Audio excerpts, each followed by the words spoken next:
अभी 2025 शुरू ही हुआ है कि सिम्पसन्स की प्रेडिक्शंस सच होती दिखाई दे रही हैं।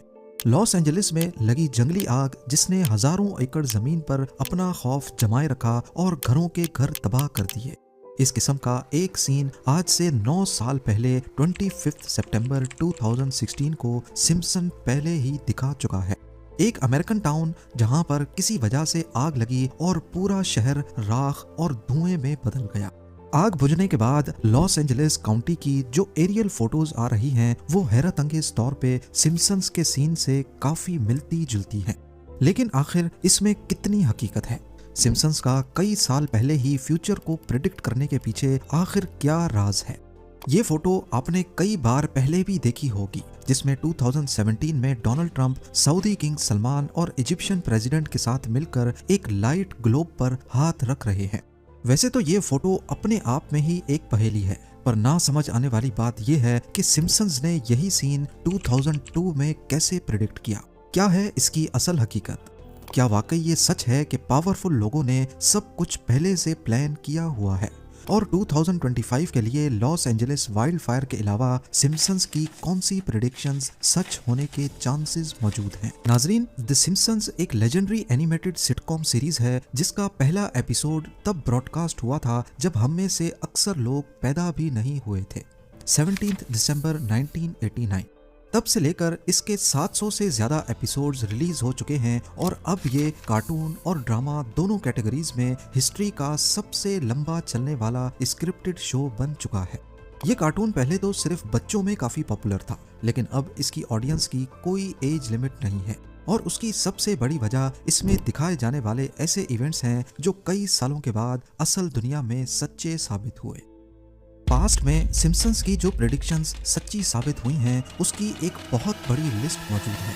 1998 के एक एपिसोड में दिखाया गया कि होमर सिम्पसन एक ब्लैक बोर्ड के सामने खड़ा कोई मैथमेटिकल इक्वेशन लिखकर कुछ नया इन्वेंट करने की कोशिश कर रहा है। उस वक्त तो शायद किसी ने ये क्लिप देखा भी नहीं था, लेकिन ये एपिसोड लॉन्च होने के 14 सालों के बाद 2012 में साइंटिस्ट ने हिग्स बोसॉन पार्टिकल ढूंढा जिसे गॉड पार्टिकल भी कहते हैं। हिग्स बोसॉन यूनिवर्स में एक ऐसा पार्टिकल है जो हर चीज को उसका वजन देता है। अगर ये पार्टिकल ना होता तो किसी भी चीज का वजन नहीं होता और शायद इस यूनिवर्स में चमचमाते सितारे, प्लैनेट्स और हम लोगों का भी कोई वजूद ही नहीं होता। यही वजह है कि हिग्स बोसॉन को गॉड पार्टिकल भी कहते हैं। गॉड पार्टिकल की डिस्कवरी काफी हैरान कुन है, लेकिन इससे भी ज्यादा हैरानी की बात यह है कि जिन फिजिसिस्ट ने 2012 में गॉड पार्टिकल डिस्कवर किया उनका कहना है कि 14 साल पहले सिम्पसन्स जो ब्लैक बोर्ड पर इक्वेशन लिख रहा था वो इक्वेशन गॉड पार्टिकल के मास को कैलकुलेट करने के काफी करीब थी। आगे चलते हैं। मार्च 1995 में ब्रॉडकास्ट हुए एक एपिसोड में लीजा को लंदन में दिखाया गया। सीन में लंदन का फेमस बिग बेन टावर दिखाया गया जिसके पीछे लंदन ब्रिज भी देखा जा सकता है, लेकिन इस तस्वीर में एक चीज ऐसी है जो उस वक्त वहां मौजूद नहीं थी। ये कोन शेप्ड स्काई स्क्रैपर।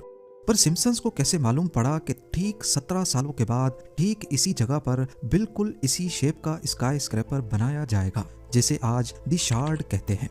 इस बिल्डिंग की कंस्ट्रक्शन ही सिम्पसन के उस एपिसोड के 14 सालों के बाद 2009 में शुरू हुई। इतना बड़ा कोइंसिडेंस आखिर कैसे हो सकता है?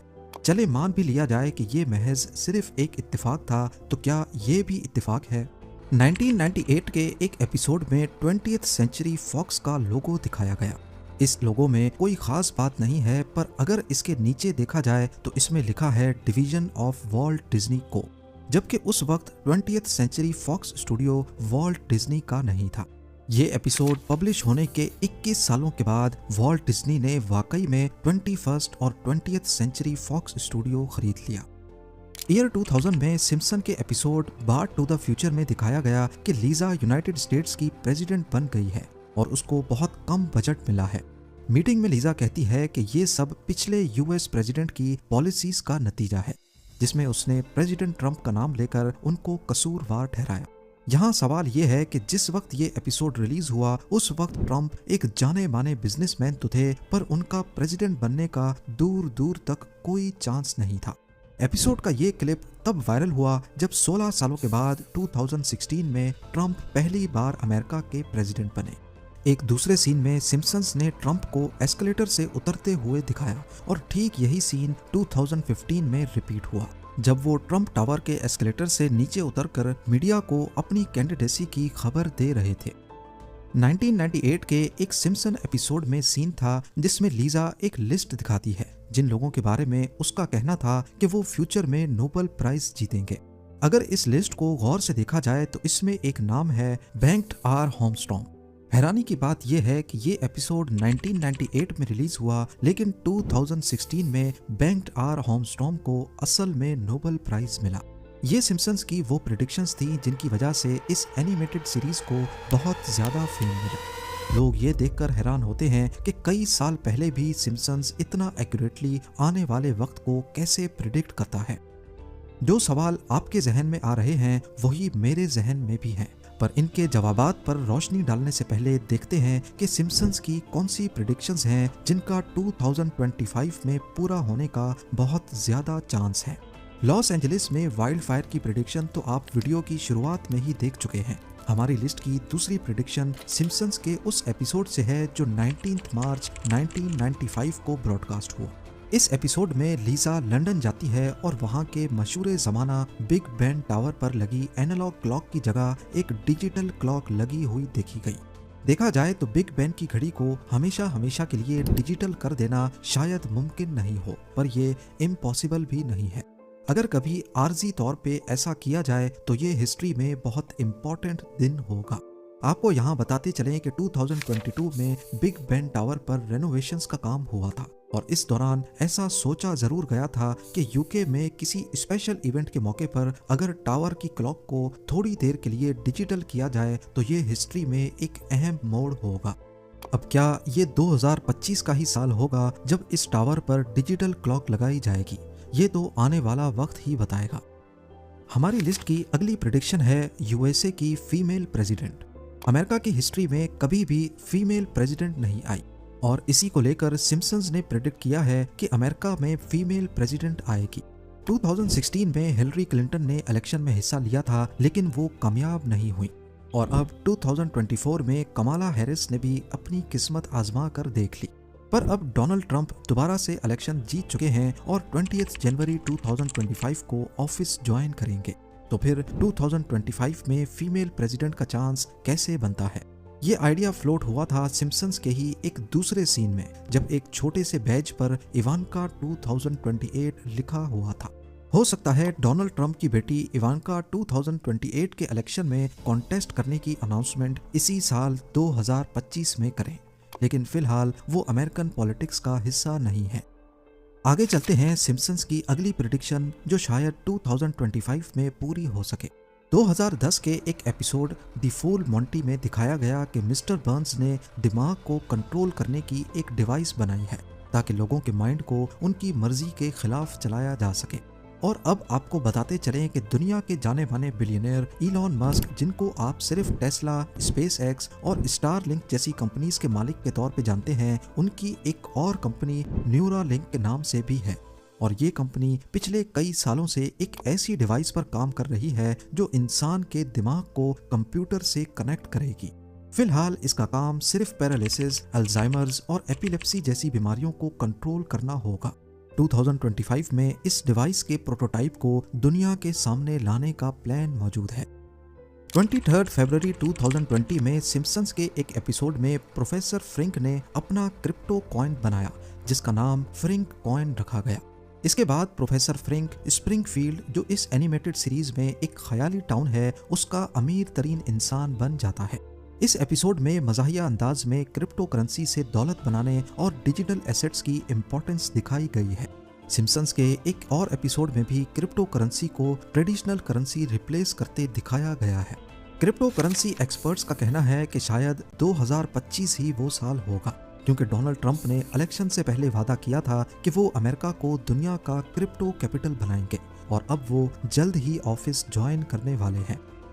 चलते हैं अगली प्रेडिक्शन की तरफ। 1996 के एक एपिसोड में फ्यूजन एनर्जी का जिक्र किया गया। जिसका नाम फ्रिंक कॉइन रखा गया। इसके बाद प्रोफेसर फ्रिंक स्प्रिंगफील्ड, जो इस एनिमेटेड सीरीज में एक ख्याली टाउन है, उसका अमीर तरीन इंसान बन जाता है। यहाँ आपको बताते चलें कि फ्यूजन एनर्जी आजकल की क्लीन एनर्जी से भी ज़्यादा पावरफुल है, क्योंकि ये ग्रीन हाउस गैसेज नहीं बनाती, कम फ्यूल से ज़्यादा पावर जनरेट करती है और फिजन यानी कि जो अभी तक एनर्जी जनरेशन में इस्तेमाल होता है उसके मुकाबले में लंबे अरसे का रेडियो एक्टिव वेस्ट नहीं छोड़ती।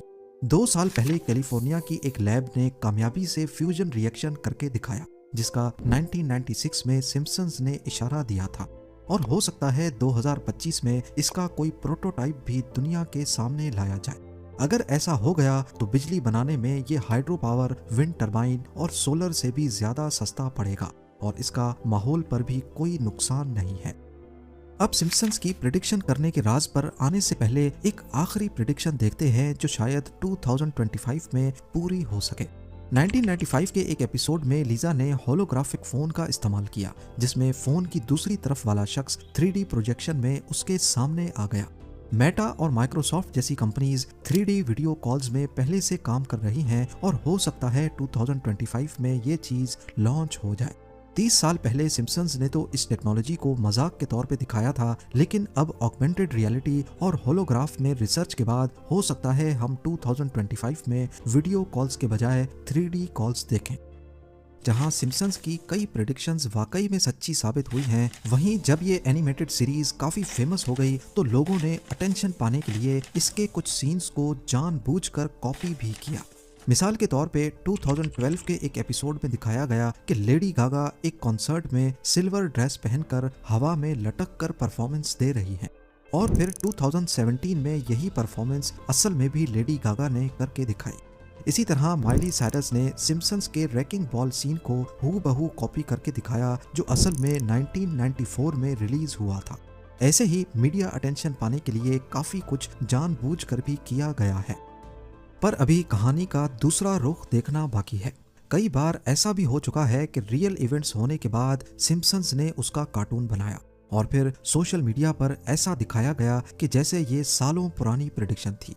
वीडियो के शुरुआत में जो आपने जलते हुए ग्लोब की फोटो देखी थी, ये कोई सिम्पसन्स ने सालों पहले प्रेडिक्ट नहीं किया था। ये रियल फोटो 2017 की है, जिसमें डोनाल्ड ट्रंप, किंग सलमान और इजिप्शियन प्रेसिडेंट ने एक्सट्रीमिज्म के खिलाफ एक सेंटर को लॉन्च करते वक्त ग्लोब पर हाथ रखे थे। इस फोटो के वायरल होने के बाद सिम्पसन्स ने भी इस सीन का हूबहू कार्टून बनाकर पोस्ट किया और फिर सोशल मीडिया पर इसको लोगों ने ऐसे दिखाया कि जैसे ये 2002 में सिम्पसन्स ने प्रिडिक्ट किया था। अब क्योंकि सिम्पसन्स मशहूर ही इसी वजह से है तो लोगों ने इसका यकीन भी कर लिया।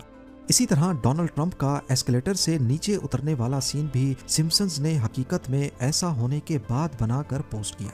एस्केलेटर वाला सीन असल में 16 जून 2015 का है और सिम्पसन्स ने ये 7 जुलाई 2015 को पोस्ट किया। लेकिन इतनी ज्यादा और प्रेडिक्शंस तो सच्ची भी साबित हुई हैं, तो फिर आखिर ये एनिमेटेड सीरीज फ्यूचर को कैसे प्रेडिक्ट करती है? सिम्पसन्स का फ्यूचर प्रेडिक्ट करना असल में उनकी चालाक ऑब्जर्वेशंस और सबसे बढ़कर महज सिर्फ इत्तेफाक होता है। ये कोई कॉन्स्पायरेसी थ्योरी नहीं है कि इनके पीछे कोई ताकतवर लोग हैं। सिम्पसन्स के राइटर्स भी इस चीज से अच्छी तरह वाकिफ हैं और वो काफी टैलेंटेड लोगों की टीम है जो हालात का जायजा लेकर अंदाजा लगाते हैं कि फ्यूचर में क्या होगा। जैसा कि जब सिम्पसन्स ने स्मार्ट वॉचेस और वीडियो कॉल्स की प्रेडिक्शन की, उस वक्त घरों में सिर्फ लाइन वाले फोन होते थे, लेकिन ये आइडिया पहले से फ्लोट हो चुका था और टेक्नोलॉजी जिस स्पीड से बढ़ रही थी तो ये अंदाजा लगाना मुश्किल नहीं कि आने वाले वक्त में वीडियो कॉल्स भी होंगी।